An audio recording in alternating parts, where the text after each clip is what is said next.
Prime, let's get into yet more conversations about the judiciary. Some commentators saying the time has come for the 25-year-long battle between cell phone network Vodacom and Please Call Me inventor Nkosana Makate to end. The case has raised questions about the country's justice system and whether or not it allows those with deep pockets to have an upper hand through endless appeals. Let's talk now to the author of one of these opinions, Tech Financial's founder, Gugu Lourie, who joins me in studio tonight. Mr. Lourie, good evening to you, and thank you for making time for this conversation. I'd like to start with what is pending right now, where this case is currently. And you're saying in the article there is a 4-month delay by the Constitutional Court to deliver a judgment. Let's understand why, based on what you know. Thanks for having me, Xoli, and good evening to your viewers. Xoli, I think I'll start by stating upfront that I'm not a lawyer. I'm not an attorney. My job as a financial journalist is to look at the public issues and public documents which are in the public domain in the court of law. I've been attending the case about Vodacom and I'm analyzing it thoroughly. But I think the crux of the matter, to bring a background about it, to say that why are we here and what is transpiring, is that in 2016, Makate took the case to the Constitutional Court. In the Constitutional Court, about 11 of the judges, they stated that Makate is the inventor of Please Call Me. There's a commercial agreement between Nkosana Makate and Vodacom, and Vodacom must honor that contract. And then the court decided, the Constitutional Court, to say that Vodacom and Nkosana Makate, meaning that the lawyers of Vodacom and Makate, they must come together and find a fair compensation for Makate, because the issue of the payment was agreed that Vodacom needs to pay Makate, and Vodacom agreed that they need to pay Makate in 2016. Vodacom and Makate, they engage in talks, and in that talks, Vodacom proposed a 10 million offer on the table, and Makate said, I don't want 10 million. His lawyer said, we don't want 10 million. And then remember, the Constitutional Court made an order that if Makate and Vodacom as a company, underline that as a company, if they fail to reach an agreement, they are empowering the CEO of Vodacom, which is Shamil Yusuf, to make a decision of how much is a fair compensation from Makate. So use your discretion. Use your discretion based on the calculations of how much Makate is supposed to be paid based on 5%. And then the CEO made a determination of 47 million, which he tabled to the Constitutional Court. And then Makate said, I'm not happy with this 47 million. And then what happened after that is that Vodacom went to appeal the matter. And the matter was taken to the SCA, the Supreme Court of Appeal. Now, mind you, when this issue goes to the Supreme Court of Appeal, the CEO of Vodacom is realizing that, I'm no longer want to be part and parcel of this issue. He's saying that Vodacom, go on your own. Vodacom is appealing now. Mind you, I said underline Vodacom. Vodacom is not a human being. The Companies Act of South Africa of 1980 states that a company can only unleash its own rules using a human being. In this case, it was the CEO of Vodacom, instructed by the board of company to sign contracts for the company, to sign any litigation that might come against Vodacom. Yeah. Now, since 2016, the CEO of Vodacom is no longer part and parcel of this case because he realized that he has made an error in his calculation of 47 million. Vodacom is appealing the case. Now they go to the SCA. In the SCA, the judges, about 3 of them, which is the majority, ruled that Makate must be paid, Nkosana Makate must be paid 5% of revenue of the Please Call Me for 18 years. Underline that, he must be paid.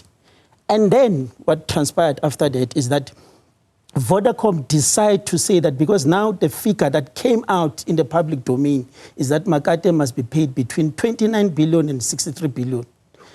Instead, and then the Supreme Court of Appeal says that we're giving Vodacom 30 days and the CEO to implement this order. Instead of implementing the order, Vodacom goes to the Constitutional Court to make an appeal to the Constitutional Court to say that we didn't have a fair trial at the SCA.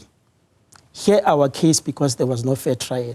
We cannot pay Makate if there was no fair trial for us.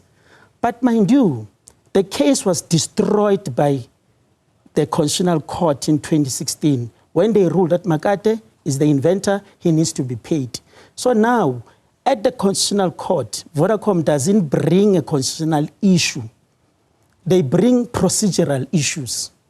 If you are in court on the 21st of November, even the judges stated that Vodacom, you don't have a jurisdiction to bring your matter to us. That's matter you were supposed, if there was no fair trial, you were supposed to go back to the Supreme Court of Appeal so that your case could be heard. But then Vodacom says that the judges of the Supreme Court of Appeal are incompetent. You must hear the matter. And this is a full bench, by the way. This is a full bench. And the majority ruled, and then Vodacom said that, no, the Constitutional Court must listen to the minority of two. But our laws is about the majority rule. Let's come to the crux of your argument, because this is what you say in your article. Public trust in our justice system hangs in the balance. When courts allow deep-pocketed corporations to outlast individuals through endless appeals, they undermine faith in legal fairness. That's where we are. We've just come from a previous discussion. Why should ordinary members of the public trust that the judicial system will do fairness by them? Xoli, if you look at the judges that are sitting at the Constitutional Court, I won't name them by names. I don't want to put pressure on any judge. It's not my role to do that. My role is just to analyze issues in the public domain. Some of the judges that are sitting in the Constitutional Court, they were in the Supreme Court of Appeal when this matter was brought to them. Some of them were in the Constitutional Court. Some of them were in the High Court. So they've got knowledge of this case. This case is not new to most of them, the people that are sitting there in the Constitutional Court.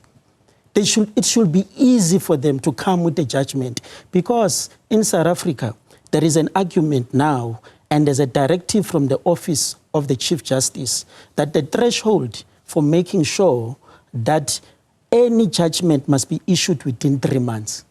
Currently, the court case for Vodacom went to court on the 21st of November. How many months is it now? Is it fair? 4 But months. beyond that, it's been 25 years since Makate took this case to the Constitutional Court and to the High Court. But my argument as a writer, I'm not saying Vodacom must be lambasted. I'm not saying that Vodacom must pay by crook or whatever. I'm not saying that Makate deserves the money. What I'm arguing is that as the court, 9 times you have stated that Makate, you are right, you have won. You deserve this amount of money. The key argument in front of all of us in South Africa that we need to look at is that how much is Makate supposed to be paid? In 2023, if I remember correctly, Justice Lidwaba ruled that Vodacom is wasting the court's time and is bringing frivolous applications in front of them. And mind you, Judge Hughes, if I remember also, stated in one of his rulings that there was common cause that Makate deserved to be paid based on an agreement between Vodacom and Makate's lawyers that Vodacom generates amounts that ranges in billions from the revenue of Please Call Me.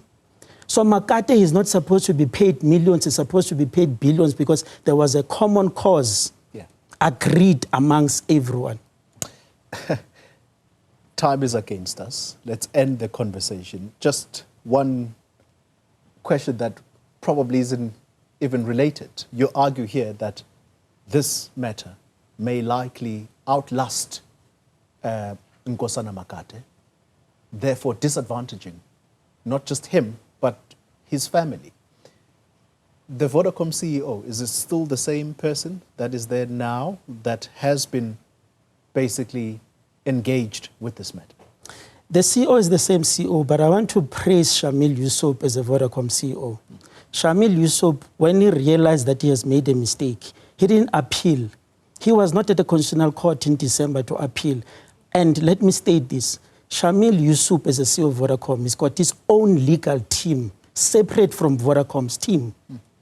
So these are two entities, basically, Vodacom and the CEO. The CEO made the determination in 2016.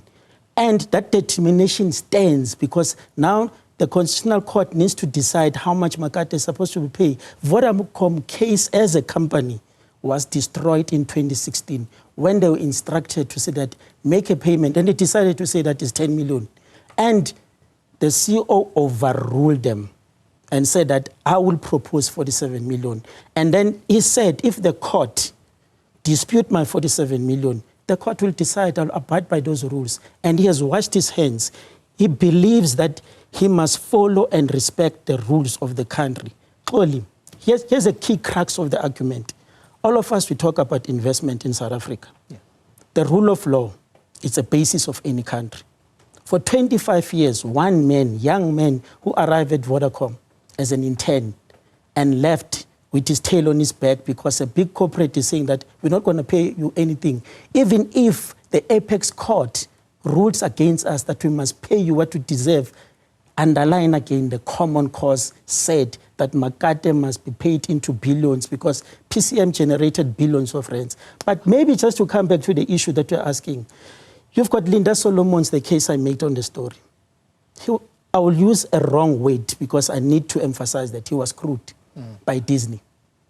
And then, on top of that, there was a guy called Didier Schreiber. He created a backup for me service for Vodacom. He was supposed to get about 120 million. In 2006, if I remember, the guy committed suicide. He said, Barry, Blackman, and Vodacom killed me. I only pulled the trigger. In the Constitutional Court judgment of 2016, the court ruled on issues of ethic and credibility. Courts don't do that. They focus on the issue at hand.